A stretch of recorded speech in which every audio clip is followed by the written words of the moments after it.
I found strangers living in my house. The police said civil matter, so I moved in with them. I stood on my front porch, holding my suitcase, staring at the door. My key wouldn't turn. The lock had been changed. Through the window, I saw a stranger sitting on my sofa, watching my TV, drinking a beer. I pounded on the door. "Open up! Who are you?" The man opened the door. He was wearing a dirty tank top. "Can I help you?" he asked casually. "This is my house," I shouted. "I've been on vacation for 2 weeks. Get out before I call the cops." The man smirked. He pulled a crumpled piece of paper from his pocket.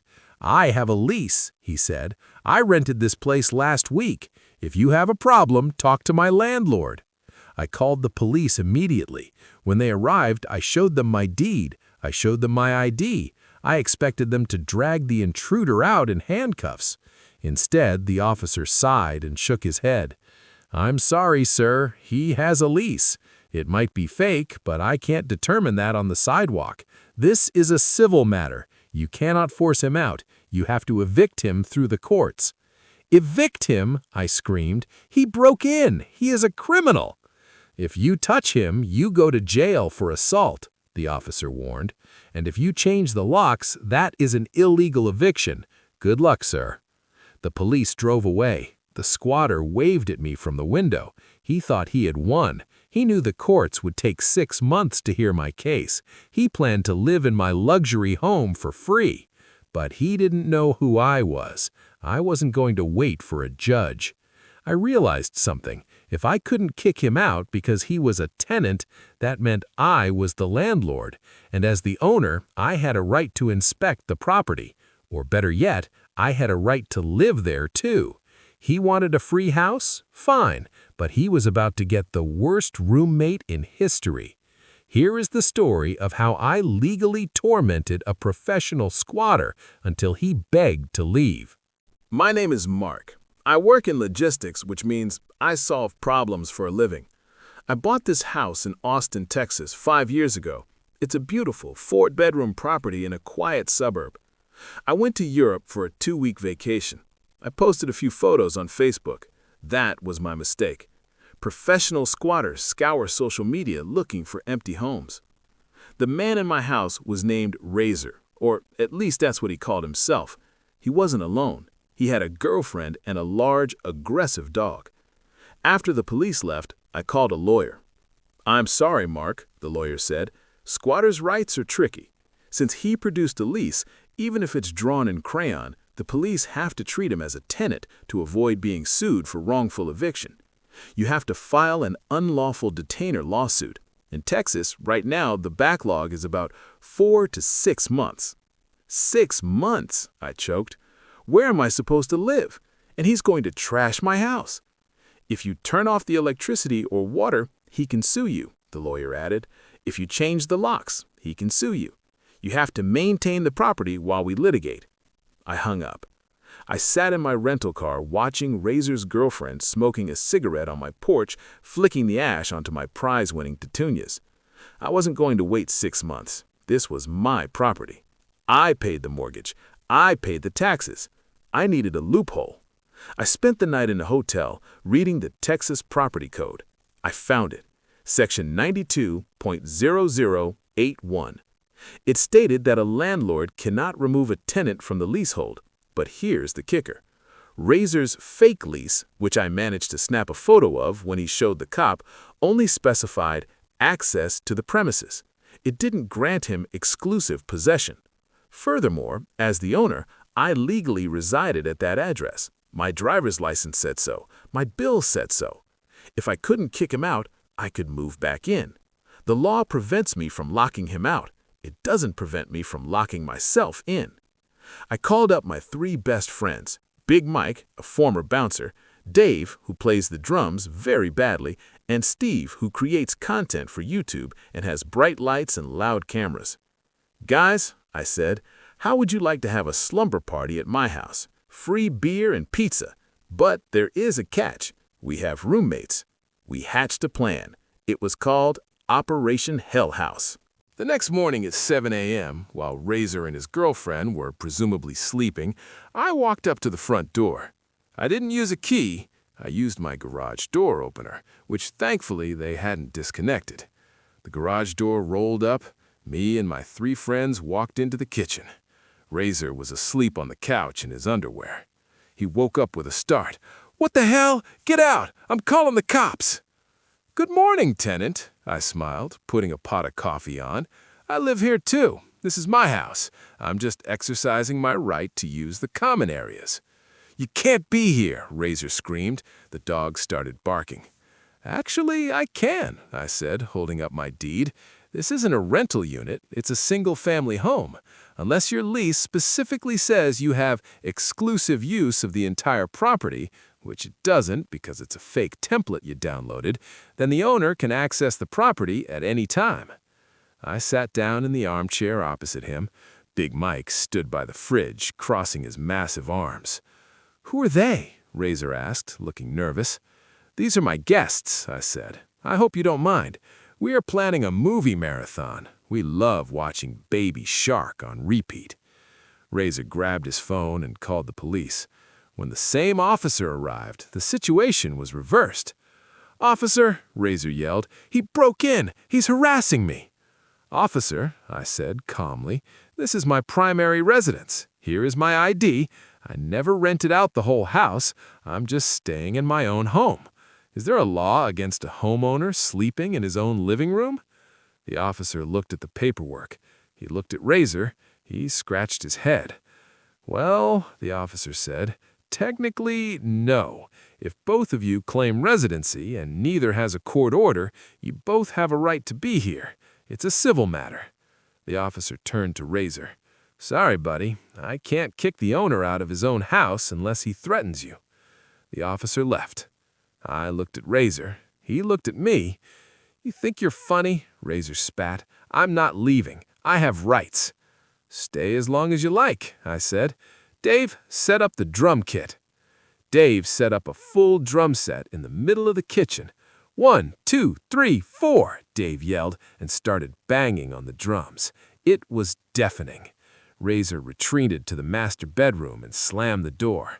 "Oh, I forgot to mention, I'm taking the master bedroom door off the hinges for maintenance later." The psychological warfare had begun. By day 3, the house was a war zone. Razor and his girlfriend were trying to wait us out. They stayed in the bedroom with the dog, only coming out to use the bathroom. I decided to escalate. I walked to the thermostat.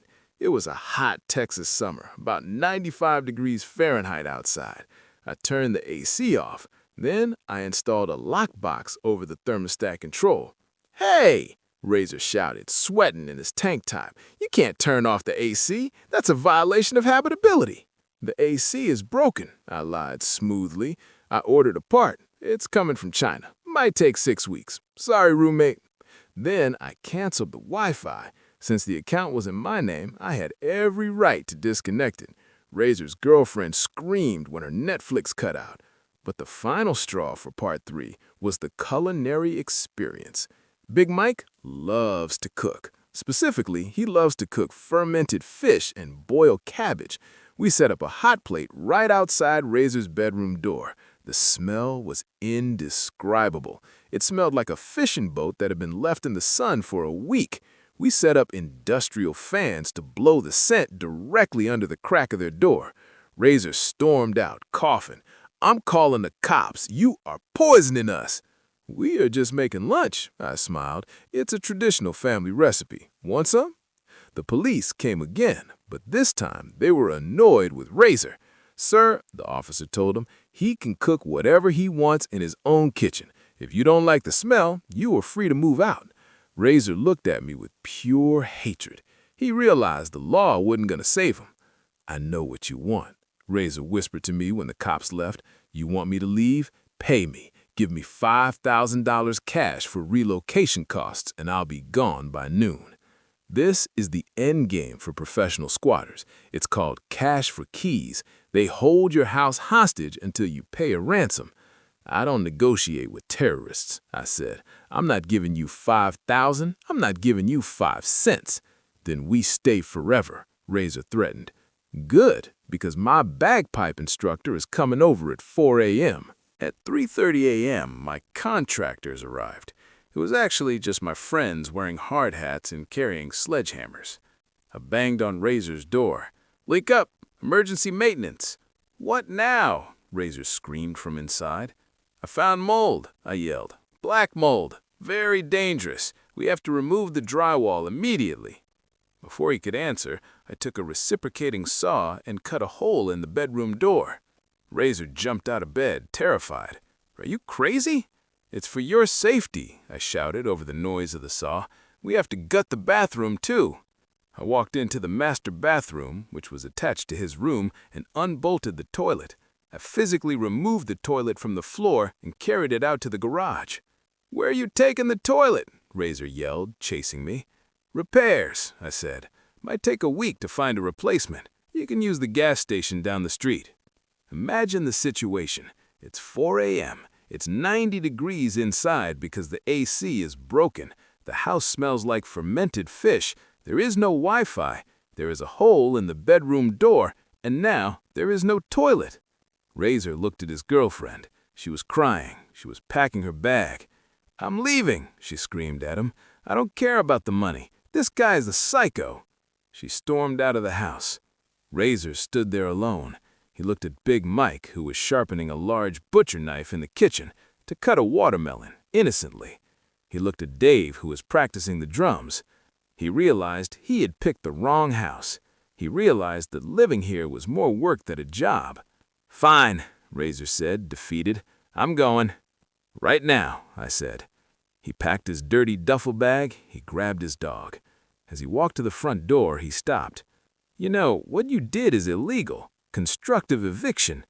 "Prove it," I said. "I'm just a homeowner doing renovations." He walked out. I watched him walk down the street until he disappeared.